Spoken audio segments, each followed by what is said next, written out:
காக்கி சட்டைக்கு அர்த்தம் என்னன்னு தெரியுமா உங்களுக்கு? அந்த காக்கி சட்டை போட்டா எப்படி செயல்படணும்னு தெரியுமா? மக்களுக்காக செயல்படுறதுக்கு அந்த காக்கி சட்டை.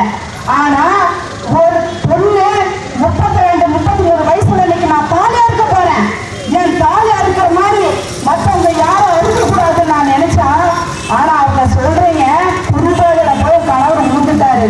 எத்தனை பேர் பாத்தீங்க குடிபோதையில போய் கணவர் விழுந்தாருன்றது? அப்பா பாப்பவங்களா பார்த்துட்டு கை கட்டிட்டு இருக்கீங்களா? அவன் சாப்பிட்டோம், அவன் குடும்பம் அவர்கிட்ட நின்றுட்டு இருக்கீங்களா? என் குடும்பம் இன்னைக்கு நடுத்தரவுல நிற்குது. எல்லாரும் நினைப்பாங்க அரேஞ்ச் மேரேஜ்னு. நாங்க லவ் பண்ணி கல்யாணம் பண்ணிக்கணும். யாருக்காவது தெரியுமா? என் குடும்பத்தை தள்ளி விட்டுட்டு வந்தேன் நானு. 18 வருஷம் ஒரு நாள் ஆனா எங்க அம்மா வீட்டுல போய் என்னை இழுத்து விட்டுட்டு மாட்டாரு. ஆனா ஒரு நாள் நான் என் புருஷன் இல்லை, நான் தவிச்சு போய் மனு கொடுக்குறேன். நீ போய் அங்கேயே தேடுமான்னு பதில் சொல்றீங்க. அப்ப நான் அங்கேயே தேடாம வந்து உங்ககிட்ட பெடிஷன் கொடுத்தலாம்.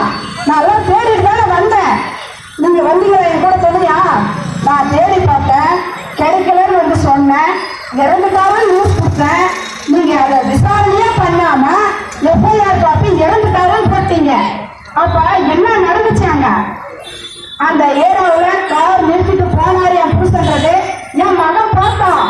என் மகன் 17 வயசு பையன் நைட்டு புதன்கிழமை ஈவினிங் 7 மணில இருந்து அடுத்த நாள் 7:30 மணிக்கு அந்த டெட் பாடியா மகன் கூட என் பையன் தான் கண்டுபிடிச்சான். என்ன அரசாங்கம் என்ன நடவடிக்கை எடுத்துச்சு? என் பையன் ஓடி ஓடி அழிஞ்சிச்சு. சின்ன பையன் நைட்டு 11 மணி 12 மணி வரைக்கும் தேடிச்சு. நான் குமரி போய் வந்ததானே நான் பெடிஷன் கொடுத்தேன்.